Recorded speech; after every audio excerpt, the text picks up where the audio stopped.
Hey everybody, welcome to my channel. My name is Kyasia, but you can call me just Asia. Okay, so today's video is going to be a story time. Today's story time is about an experience that I had at a job when I was in college. Oh my God. So in light of it being Black History Month, I decided to do this video because it's about a situation that I had that at the time wasn't funny, but right now looking back on it it's hilarious, and you know, it is what it is. It's the past. And yeah, let's jump to this video. Also, today's video we will be sipping on a little bit of wine, which I need to refill real quick because I had to sip and get a little bit loose before doing this video because I feel like it could be a little bit sensitive, and yeah, but it's an experience that I had, so it is what it is. All right, give me 1 second.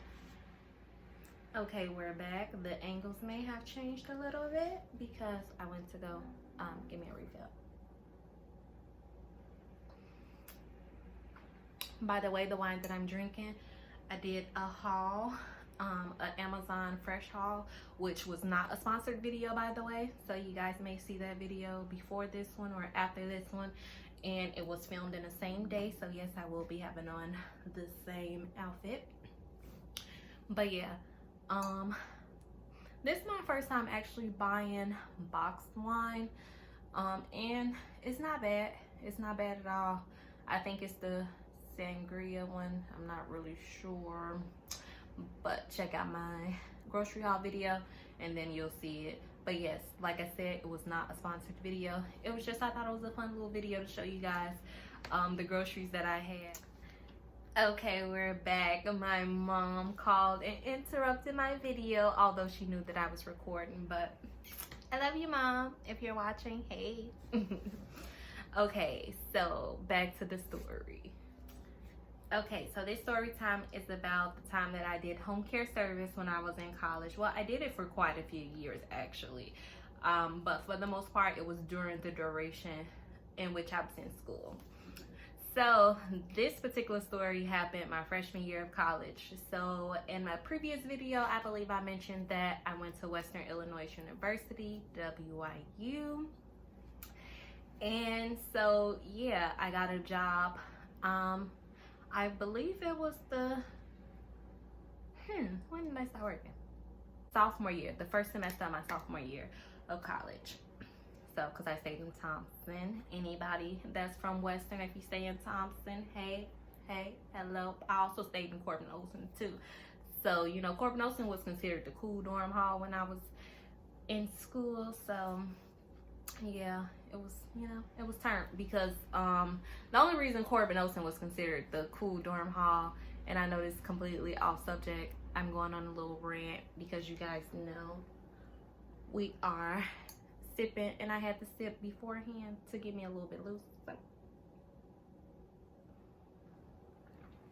So anywho, Corbin Olsen was considered the cool dorm hall because it was a mixed floor. So like, what that means is on the same floor level, just this side of the floor was girls, this side was boys, but you guys, you know, could still interact, like walk around.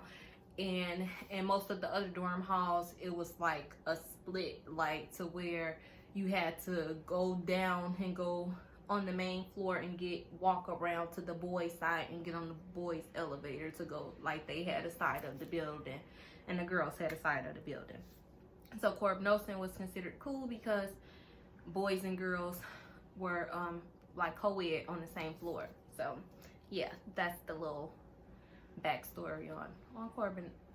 Okay, so like I said, I did home care service. I was a home care aide, and I'm sure you guys pretty much know what that means, but just in case there's people that don't, home care service pretty much you assist like the elderly and people with disabilities and things like that. You just help them in their home or in a nursing home setting. It's just pretty much just helping them live their daily lives. So whether that's bathing, feeding, cleaning, just helping them pretty much just do everyday things. So with that being said, I had a client, and we're gonna name her Miss B. Okay, so I had this client, Miss B. She lived in her home, and so Western is in Macomb, Illinois, which is a small town. So a lot of my clients stayed outside of Macomb. So she stayed in a town that was outside of Macomb. So I would drive and travel to her home a few days out the week. I worked for her for quite some time, but during the first like month and a half even, I had never met this lady. I would go to her house maybe 3 times out the week, but I had never met her. So I had never did anything like really for her, like personally, besides, you know, picking up and cleaning up the house. And the reason being, every time that I came, she would be asleep. Like, she was in maybe her 90s. So she would be asleep, and you know, she had, I believe, Alzheimer's or something of that nature. I didn't necessarily know the full extent. I just knew what I needed to do for her, and you know what was required of me to do my job. So there was always supposed to be 2 of us, and I found that out later on, because the second person that will always be there would be her daughter. But her daughter never came out the room the entire time I was there, so I had no idea that no one else was even in the house. And then the house, oh my goodness, if I describe the area, if anyone know like the Western Illinois area or anything, it's so like hick and country, and like, you know, I'm a city girl, so you know, I'm not saying that to offend anybody or to say anything bad about anyone that comes from like a country or like rural setting. It's just I'm from an urban setting in the city, and you know, so that's different. You know, that was a big change. So that's all I'm saying that to say. So anywho, back to the story. So I have been pretty much there for a few weeks at this point. I had never met her. My job was to, you know, clean up, pick up after her, make sure that she ate. But if she did not get up during my time of being there, they, you know, recommended for me not to disturb her. But of course, I did always go in the room to check on her to make sure that, you know, she was. I'm just saying, you know, I went in her room to make sure that she was, you know, okay and everything like that, because I would be there some days for an extended period of time, like for a whole entire 8-hour shift. And like I said, she would not get up not one time. So this one particular day, I was doing like, it wasn't an overnight. I believe I was getting off at maybe like 11 p.m. at night though. And mind you, I'm a college student, so I'm there. I did all, you know, the household work and everything that I needed to do. Did, you know, checked on everything, my normal routine. Like I stated, I've been here for a few weeks now, so I'm in a routine. So I'm sitting in the living room on the couch, and I'm doing homework on my laptop. So, because I always used to bring my laptop and my schoolwork to all of my clients' house. They'll bring my schoolwork because, of course, I would have some downtime and things like that. And they knew I was a college student. So I'm sitting on the couch, and I'm doing my work. I'm typing on the computer or whatever. And you know how you get the feeling like somebody's watching you. And mind you, the house is like, it's like the only house in like, it wasn't wooded. It was like more so like cornfield, grassy like area or whatever. And so it's like the only house for a while. So like, you know, it's all these windows surrounding the house, whatever. And I'm sitting on the couch, and I'm just typing on the computer, and I'm, you know, taking notes or whatever I was doing. And it just felt like somebody was watching me. So I turned around, and this lady is standing up at the door. So it spooked me, for one, because although I had never met her, like, you know, face to face, I would go in the room and check on her and just like, you know, put my hand on her to make sure, you know, she was breathing, she was okay, and things like that. So I never really like seen her like, you know, awake and, you know, all of that. So she stands up, she's standing at the door. And mind you, another thing that they had told us was that she need assistance with walking out of bed and all that type of stuff. So she's standing at the door and she's looking at me, and I turned around, I got a little scared because, I'm surprised to see her, awake and out the bed for one. And then it was dark. It was maybe like, it probably was like 9 o'clock at night. But, it was winter time, and so it was super dark, super pitch black, and everything was just the light from in the living room where I was sitting at that was on, and then like the little over the stove light that was shining from in the kitchen. Those were the only lights on in the house. It was just the light in the living room where I was sitting at doing my homework, and the stove light in the kitchen.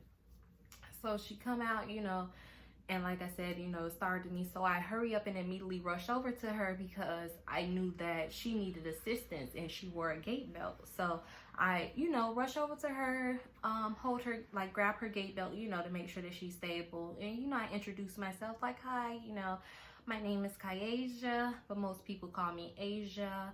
I'm your home care worker. I've been working here for you for a few weeks now. It's nice to meet you. Is there anything that you would like to eat?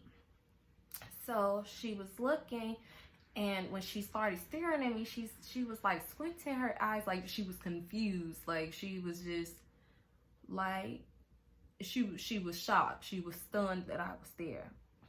And she looked at me and said, my family own people that look like you. And as you can imagine, at this time I was 19 years old. So, and I'm still a super sweet girl, but I was super, super sweet and super like just respectful of everybody. And, I'm not going to say that so much now because, anybody can get it. But at that moment, at that time, I was just super sweet, super kind. And, I didn't know how to respond to that. I'm like, okay, your family own people that look like me? And I'm like, okay. So I didn't say anything, and I'm just like, oh, okay. Still just in shock, still trying to just figure out what to say next, what to do next. So I'm trying to ask her, does she need any help going to the bathroom? Does she need to use the bathroom? Is she hungry? If she's hungry or anything like that. Proceeds to shove me and push me out the way and try to run. She had on socks, and like I said, she needed assistance with walking, so she kind of slipped. And when she slipped, I like grabbed hold to her gait belt and like yanked her up. And at that point in my head, I didn't say anything out loud, but in my head I'm like, see, you was just being mean to me and I just saved your life. Like, you really should apologize for saying that. But also, like I stated, she does have dementia, and well, I'm not sure which one it was. She did have some form of dementia. So I was trying to just just still keep calm and things like that, like, oh, she probably doesn't really mean it or anything like that. So when she almost slipped and I grabbed her, and so I'm holding her, I'm like, oh, are you okay? So I'm trying to help her to the bathroom. We go to the bathroom. She wears a depend, and I'm helping her, sit on the toilet, and I'm taking off her depend. Her depend, she pooped and everything in the depend, and you ready for this? She stuck her hand in it as I was pulling. So as I was pulling it down, she was trying to stop me from helping her, sit down on the toilet and get her pants down. Maybe she felt uncomfortable. Like I said, although I had worked for her for a few weeks at this time, this was our first encounter. So, I was still trying to take that into consideration. Like, maybe she just feel uncomfortable with me seeing her, naked or whatever. But she had pooped, and it was a mess. So I wanted to get her like clean. I don't want the next person to come after me to say, I didn't do my job, or she was, you know, she was wet or anything like that and she smelled or anything. No, that was one thing that you wouldn't say. But period, besides, like, I cared about all my clients, so I made sure that I did any and everything I needed to do to help them, you know, regardless of how they treated me. I still made sure I did my job and did what I needed to do. So with that being said, she, you know, was still giving me some resistance. And I'm like, oh, you know, I'm trying to soothe her. Like, you know, it's okay. I'm just trying to help you. You know, I'm going to run you a shower. I'm going to help you in the shower, you know, wash you up and get you clean. And then, you know, we can get you some dinner. So like I said, when we were pulling it down, she puts her hand in it when she was trying to grab it to like pull it back up. She puts her hand in it and then tried to touch me. So I completely freaked the fuck out. Like, I freaked the fuck out because it was intentional at that point. And then I'm just like, oh my God. I'm like, oh my God. So when I did that, I like, you know, like moved back and I like hit the wall or whatever. So this is when I found out that the daughter also stayed there and was always in the room. And there was like, okay, we know about HIPAA and all that, so they couldn't give us too much details on the clients besides, you know, was on a need to know basis type stuff, you know, like whatever you needed to know was let you know, and whatever else wasn't. So the daughter, you know, I guess hears the commotion or whatever, because I'm freaking out like, oh my God, because I'm like, no, like trying to stop this lady from trying to put shit on me. So I'm like, oh my God. So the daughter come out, she comes in the bathroom. She's like, hi, you know what's going on? I'm like, oh my goodness, I'm trying to help her. I'm trying to change her, get her changed, get her washed up. She, you know, trying to put shit on me. So they're like, oh, it's okay, you know. So she's, you know, trying to calm her mom down and all that stuff, whatever. The daughter was older as well. So she's like, oh, it's okay, oh, it's okay. So, you know, she's helping me get her up, and you know, I'm getting the shower running, and she puts her in the shower, and I just, you know, go get her clothes and get her clean underwear and things like that. So we get her dressed and everything like that. So I bring her to the kitchen, get her sit down. The daughter warms up her food, and I get her drink. And okay, so she had a problem with swallowing. So I would have to put anything liquid that she had. Is this like stuff called Thicket, and it makes it like a gel. Well, it depends on how much you put in there, because you could put a little bit in there and it just thickens it up a little bit, because she liked hers at a certain consistency. So I always had to make sure I got it right, which for the most part I nailed it. But and I think that's why she started liking me in the end. But up front, yeah, so she had to, like, any liquid substance we needed to put Thicket in it to make it a little bit thicker or whatever, so when she swallows she don't choke and things like that. So I'm getting her water and everything, and I'm just sitting at the table with her, and I'm just staring at her. She's just staring at me, and I'm just like so confused. So look, at this moment I kind of was terrified, you know, because I don't want to really go there, but the way that she looked as well kind of was frightening. And I was just like, I cannot wait for this night to be over, and I'm ready to go home.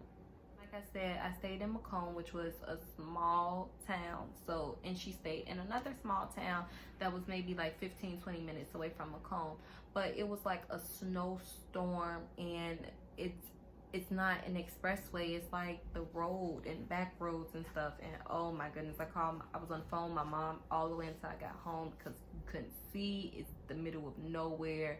It's pitch black. There's no street lights. Like, my headlights, the bright lights wasn't even bright enough to help me get through. And like I said, it's like cornfield, grassy, back road type, all the way until getting back into Macomb. And then Macomb isn't, you feel me?